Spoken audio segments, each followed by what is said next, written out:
할렐루야, 신년기도에 나오신 여러분들 예수님의 이름으로 환영합니다. 오늘도 마음을 하나님 앞에 두고 기도할 때 하나님께서 분명히 그 음성을 들으실 줄로 믿습니다. 같이 기도하겠습니다.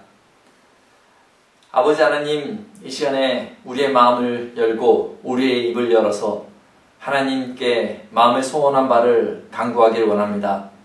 주님께서 헤아리셔서 우리의 마음과 우리의 생각과 우리의 계획을 모두 살피시사 하나님께서 계획하신 선한 길로 인도하여 주시기를 원합니다.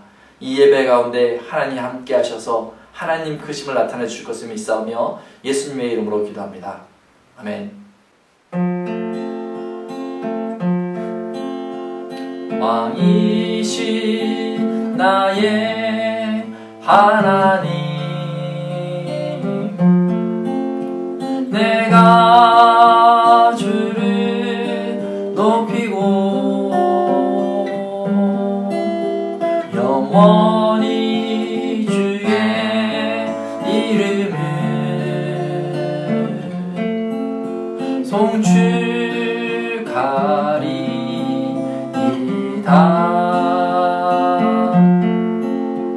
왕이신 나의 하나님,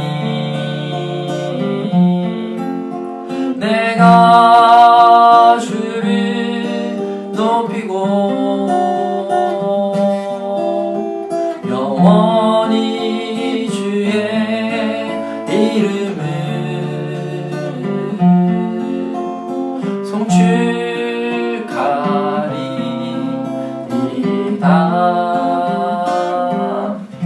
오늘 다같이 나누실 하나님의 말씀은 요나서 3장 10절 말씀입니다. 제가 봉독하겠습니다.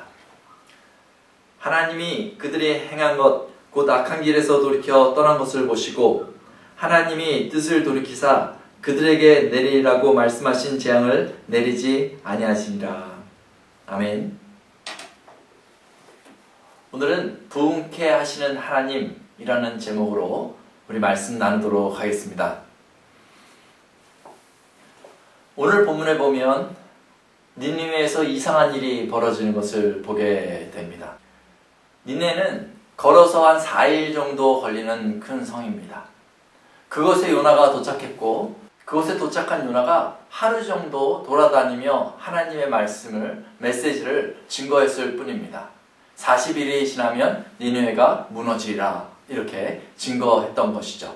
요나는 마치 예레미야 선지자가 눈물을 흘리면서 이스라엘 백성들에게 메시지를 전했던 것 같이 그렇게 전했던 것 같지 않습니다. 그런 열의가 없었습니다. 요나는 4일을 가야 되는 그곳에서 하루 정도 다니면서 메시지를 전했을 뿐이죠.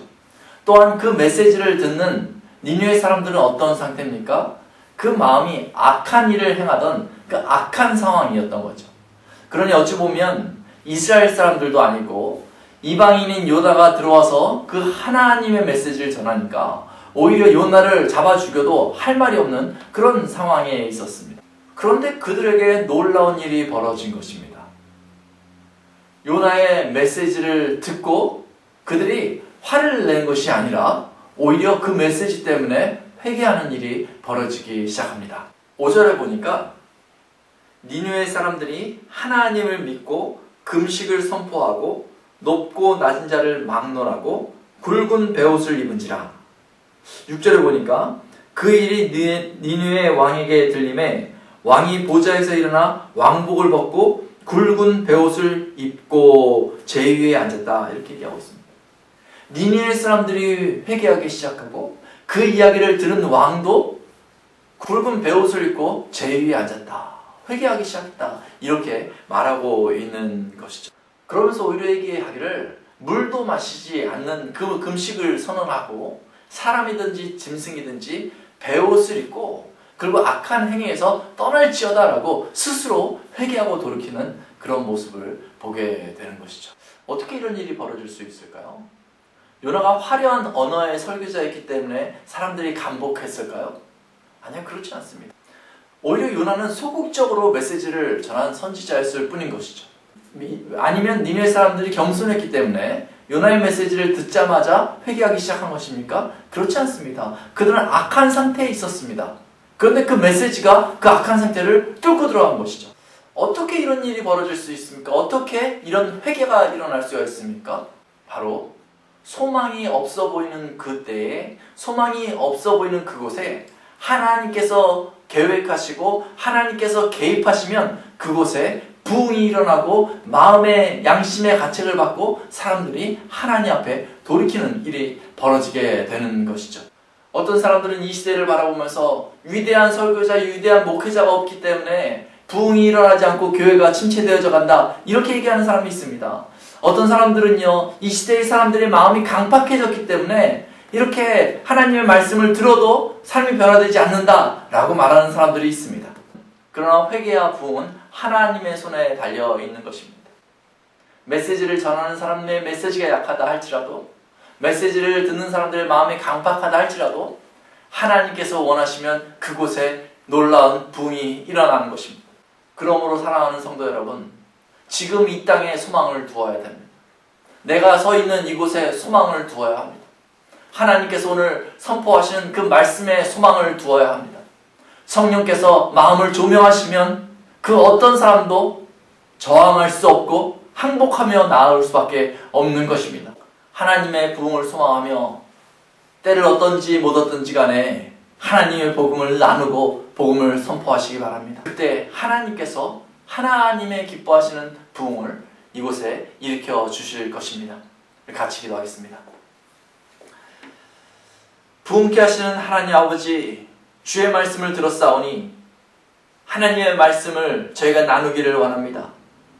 우리의 입술과 말하는 능력이 뛰어나서 하나님의 말씀을 설명하는 것이 아니라 하나님의 말씀 자체에 하나님께서 원하시면 심령을 뚫기 때문에 하나님의 말씀을 그대로 선포하기를 원합니다. 하나님, 이 땅에 부흥이 필요합니다. 악한 세상을 살아가고 있습니다. 주여 역사하여 주셔서 하나님의 말씀으로 이 시대가 바뀌어져 나갈 수 있도록, 이 시대에 죽어져가는 심령들이 하나님 앞에 돌아설 수 있도록 주님 은혜를 베풀어 주옵소서. 우리 하나님 바라보며 예수님의 이름으로 기도합니다. 아멘. 기도의 시간입니다. 여러분 부흥을 사모하며 기도하시기 바랍니다. 한두 명의 사모하는 그 기도 가운데 하나님께서 역사하실 줄로 믿습니다. 기도하시겠습니다.